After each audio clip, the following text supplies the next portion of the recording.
नीतिशास्त्र म्हटलं की पाश्चात्य नीतिशास्त्रातील सोक्रेटिस, प्लेटो, अरिस्टॉटल, कांट या परंपरेत जॉन स्टुअर्ट मिल नावाचा एक महत्त्वाचा नीतिचिंतक आपल्या डोळ्यासमोर येतो. उदारमतवाद, लोकशाही विचार, स्त्रीवाद मांडण्यासाठी जॉन स्टुअर्ट मिल प्रसिद्ध असला तरी त्याने नीतिशास्त्रामध्ये विविध विषयामध्ये योगदान दिलं आहे. अरिस्टॉटल प्रमाणे मिल हा परिणामवादी शास्त्रज्ञ होय. यापूर्वी आपण परिणामवादी नीतिशास्त्रामध्ये कुठल्याही गोष्टीचा परिणाम पाहून ती गोष्ट करायची नाही हे ठरवले. अरिस्टॉटल आणि मिल हे दोघेही परिणामवादी नीतिशास्त्राचे समर्थक आहेत हे आपल्याला सांगायला महत्त्वाचे ठरते.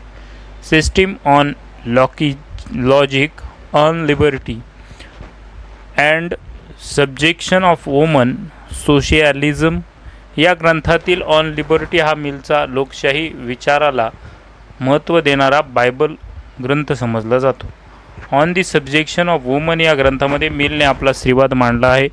स्त्रीवादाची पार्श्वभूमी विकसित करणारा हा ग्रंथ आहे. मिलच्या नैतिक विचाराचा आपण अभ्यास करतो तेव्हा आपल्याला दिसते युटिलिटेरिझम म्हणजेच उपयुक्ततावादी विचारांची पद्धतशीर मांडणी या माध्यमातून मिलचा उपयुक्ततावाद समजून घेणे महत्त्वाचे ठरते. साधारणपणे उपयुक्ततावाद समजून घेण्यासाठी आपणाला त्यापूर्वी सुखवाद ही संकल्पना समजून घेणे महत्त्वाचे आहे. सुखवाद संकल्पना भारतीय आणि पाश्चित्य तत्त्वज्ञानामध्ये, इतिहासामध्ये, संस्कृतीमध्ये विविध पद्धतीने वेगळी मांडली गेली आहे हे आपल्याला दिसून येते. उपयुक्तवाद आणि सुखवाद एक विस्तारित रूप आहे. जास्तीत जास्त सुख मिळवणे आणि कमीत कमी दुःख मिळेल यासाठी प्रयत्न करत राहणे या दोन्ही गोष्टी म्हणजे कुणालाही मानवाप्रती कृती करत असतो तेव्हा सुखवाद समजतो. बेंथमच्या भाषेत मनुष्य हा कायम सुख आणि दुःख या दोन्ही गोष्टींच्या नियंत्रणाखाली असतो. तो जास्तीत जास्त सुख मिळवण्याचा प्रयत्न करत असतो. ते मांडत असताना बेंथम उपयुक्ततावाद या गोष्टीचा अर्थ जी गोष्ट जास्तीत जास्त सुख मिळवण्यासाठी उपयुक्त ठरते आणि कमीत कमी दुःख मिळवण्यासाठी उपयुक्त ठरते याचा आधार घेऊन मिलने आपला उपयुक्ततावादाचा सिद्धांत आपल्यासमोर ठेवला. कुठलाही मनुष्य जास्तीत जास्त सुख मिळवण्याचा प्रयत्न करतो म्हणजेच तो अशी कृती करतो की ज्या कृतीने त्याला कमीत कमी सुख किंवा जास्तीत जास्त सुख मिळेल. हे सुख किंवा दुःख कसे मोजायचे हा त्याचा निकष या बाबतीत बेंथम काही गोष्टी मांडल्या आहेत. सुख मिळवित असताना पुढील निकष मनुष्याप्रती वापरत असतो असे बेंथम म्हणतो. ते निकष म्हणजे सुखाची तीव्रता, दुःख टाळण्यासाठी काळ आणि सुखाची निश्चितता, सुख मिळण्यासाठी नजीकता या सर्व निकषांच्या आधारे कुठलाही मानव प्राणी आपली कृती ठरवत असतो. जास्तीत जास्त काळ राहणारे आणि कमीत कमी वेळेमध्ये बेंथमच्या पद्धतशीरपणे सुखवादी कलन असे म्हटले जाते. सुखवादी कलन याचा अर्थ सुख मोजण्याचे साधन. कुठलेही मानव प्राणी आपली कृती करत असताना या सर्व निकषांच्या आधारे सुख आणि दुःख या अनुषंगाने असणाऱ्या कृती करत असतो. सुख मोजण्यासाठी त्याला निकष म्हणजे सुखवादी करण असे म्हणतात. बेंथम 7 पद्धतीचे निकष सांगतो. सुखवादी तीव्रता, सुख मिळण्याची काळ आणि सुखाची निश्चितता, सुखातील शुद्धता, सुखाची इतर सुखे निर्माण करण्याची क्षमता आणि सुखाची निकटता याचे प्रमाण म्हणजे सुखाचे प्रमाण होय. उपयुक्ततावादाचे तत्व. उपयुक्ततावाद आपल्या कुठल्याही नीतिशास्त्रामध्ये आदर्शवादी सिद्धांत आहे. उपयुक्ततावाद मनुष्य, प्राणी, मग व्यक्ती असो की समाज त्याचे ध्येय काय असायला हवे आणि कृती कशी करायला हवी याविषयी विचार मांडत असताना तो सुखवाद या संकल्पनेचा आधार आपल्या मांडणी करतो आणि या आधारानेच त्याची मांडणी आपल्याला पाहायला मिळते. प्रत्येक व्यक्तीने सुख मिळवायचे हवे या पद्धतीचा विचार सुखवादाच्या नीतिशास्त्रामध्ये मांडला आहे. हा विचार उपयुक्ततावादी विचाराचा मुळाशी आहे. उपयुक्ततावादी विचार हा परिणामवादी विचाराप्रमाणे कुठल्याही कृतीचे मूल्य, ती कृती काय परिणाम देते यावरून ठरवले जाते. कुठल्याही व्यक्तीच्या कृतीमध्ये सुख मिळवणे हे ध्येय असेल तर उपयुक्ततावादामध्ये ध्येय जास्तीत जास्त लोकांची जास्तीत जास्त सुख मिळवण्यामुळे एका प्रकारचा सार्वजनिक सुखवाद निर्माण होतो असे म्हटले जाते. व्यक्ती कुठल्याही कृतीमध्ये 2 पद्धतीचे परिणाम उद्भवू शकतात. पहिला परिणाम म्हणजे व्यक्तीचे हित आणि त्यालाच आपण स्वहितवादी असे म्हणतो. तर दुसऱ्या पद्धतीमध्ये त्याच्याबरोबर इतर लोकांचे हित ज्याला आपण परहित असे म्हणतो.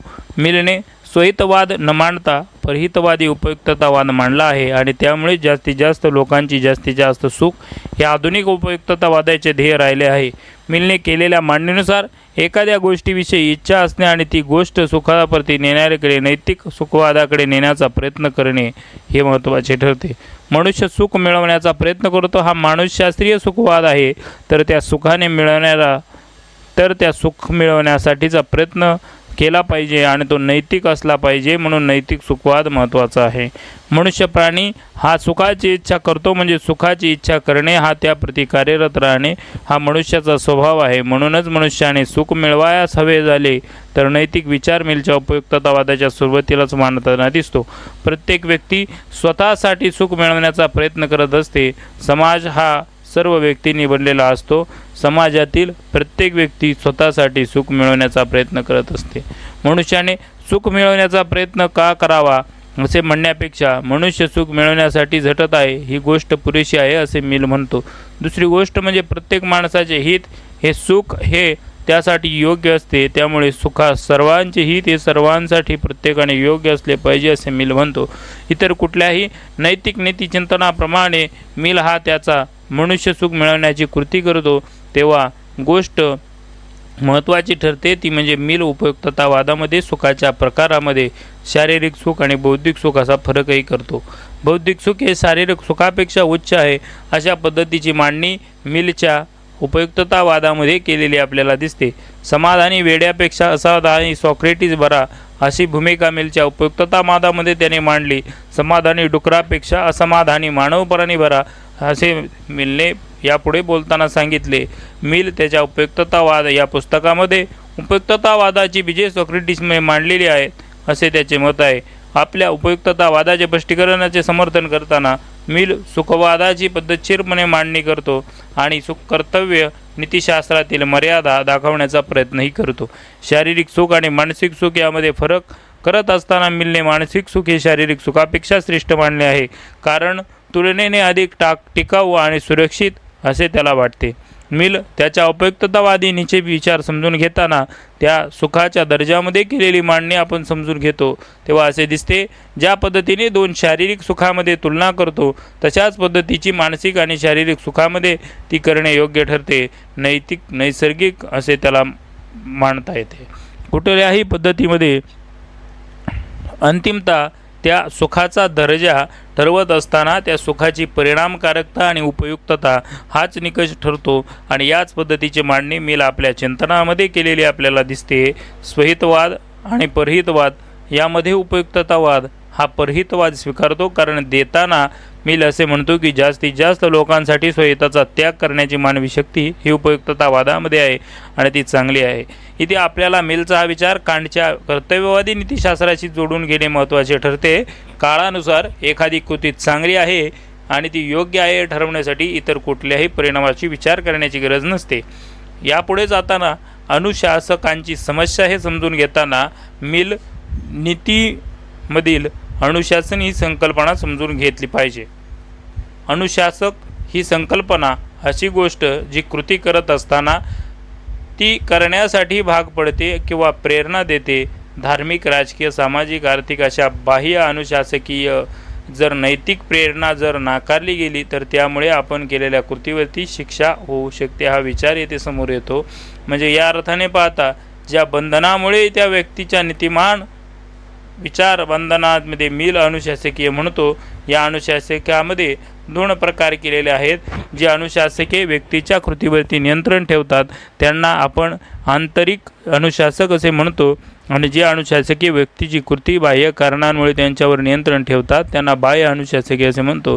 सामाजिक चालीरीती, परंपरा, सामाजिक दबदबा या गोष्टी बाह्य अनुशासकामध्ये आणि सद्विवेक बुद्धी या आंतरिक अनुशासकामध्ये येतात.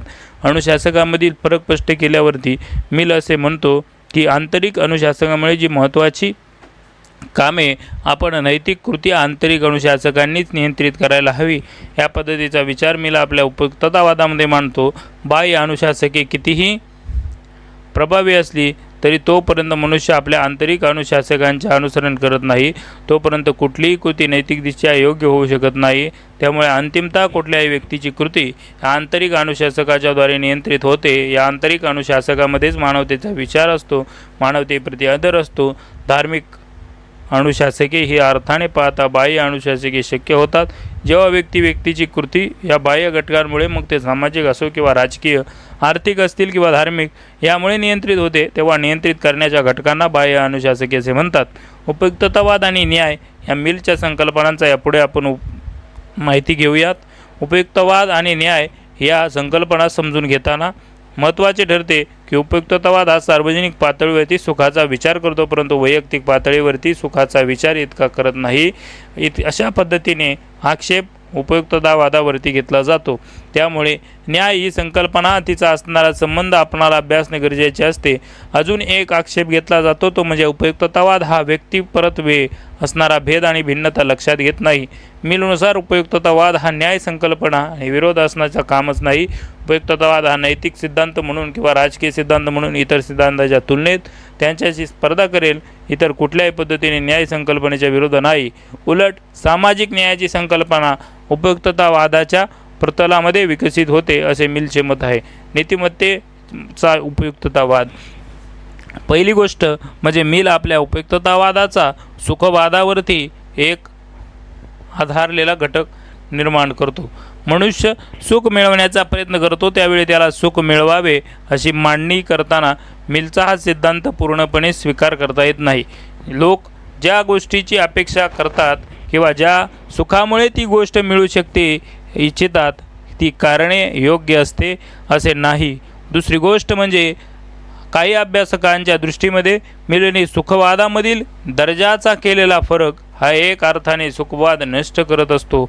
उच्च दर्जाचा किंवा कमी दर्जाचा जेव्हा आपण सुखवाद म्हटलो तेव्हा तिथे वापरता येणारा निकष हा सुखाव्यतिरिक्त असणारा निकष असतो. त्यामुळे दर्जाच्या मध्ये केलेला फरक हा एका अर्थाने सुखवादाला विरोधी आहे. या गोष्टीमध्ये तथ्य आहे. प्रत्येक व्यक्ती सुखाचे सुख मिळवण्यासाठी प्रयत्न करतो आणि सर्व व्यक्ती सुखाचे सुख मिळवण्यासाठी प्रयत्न करतात, त्यामुळे सर्वांचे सुख साधले जाते. मिलच्या उपयुक्ततावादाची संकल्पना दोषास्पद आहे. सुख ही गणितातील बेरजेप्रमाणे एकमेकांमध्ये मिसळता येत नाहीत. सुखवादामध्ये नैसर्गिक असणारी मर्यादा ही मिलच्या उपयुक्ततावादाची मर्यादा ठरते. एखाद्याला एखादी गोष्ट सुखदायी वाटते परंतु ती असू शकते, दुसऱ्याला एखादी गोष्ट दुःखदायी वाटते परंतु अशा वेळी सुखवादाच्या आधारे निर्माण केलेला उपयुक्ततावादामध्ये दोष दिसतो. यावरून आपल्याला असे दिसते की इतर कुठल्याही नीतिचिंतकाप्रमाणे मिलच्या उपयुक्ततावादामध्ये ही दोष आणि मर्यादा दिसतात. सारांश जर म्हणायचं झालं तर अरिस्टॉटलप्रमाणे मिल हा परिणामवादी नीतिशास्त्रज्ञ आहे हे आपण यामधून सांगू शकतो. मिलने लिहिलेला उपयुक्ततावाद युटिलिटेरिझम ॲप्रोच या ग्रंथामध्ये आपल्याला उपयुक्ततावाद सविस्तरपणे पाहायला मिळतो. सुखवाद हा व्यक्तीने जास्तीत जास्त सुख मिळवावे असे मानतो, तर उपयुक्ततावाद हा जास्तीत जास्त लोकांचे सुख कसे मिळवले जाते याची मांडणी करतो. शारीरिक सुख आणि मानसिक सुख यामध्ये मिल फरक करतो. शारीरिक सुखापेक्षा तो मानसिक सुखाला श्रेष्ठ मानतो. मिलनुसार अनुशासकाचे दोन प्रकार पडतात. जे अनुशासके व्यक्तीच्या कृतीवरती नियंत्रण ठेवतात त्यांना आंतरिक अनुशासके म्हणतात, आणि जे अनुशासके व्यक्तीच्या कृतीवर करत असताना बाह्य कारकांमुळे त्याच्यावरती नियंत्रण ठेवतात त्यांना बाह्य अनुशासके म्हणतात. सामाजिक चालीरीती, परंपरा, सामाजिक दबाव ह्या बाह्य अनुशासके आहेत, तर सद्विवेक बुद्धी ही आंतरिक अनुशासके आहे. हे यामधून आपण स्पष्ट होऊ शकतो. सुखवाद म्हणजे व्यक्तीने जास्तीत जास्त सुख मिळवणे यासाठी केला जाणारा विचार. उपयुक्ततावाद जास्तीत जास्त लोकांना जास्तीत जास्त सुख मिळावे याची मांडणी केला जाणारा विचार. आणि अनुशासक म्हणजे व्यक्तीच्या नैतिक कृतींवरती नियंत्रण ठेवणारे एक काही प्रकरण आपण समजू शकतो. यासोबतच या व्हिडिओमध्ये इतकंच. मिलचा उपयुक्ततावाद आपल्याला कसा वाटला आहे आम्हाला कमेंट सेक्शनमध्ये नक्की कळवा. व्हिडिओ आवडल्यास व्हिडिओला लाईक आणि शेअर करायला विसरू नका. धन्यवाद.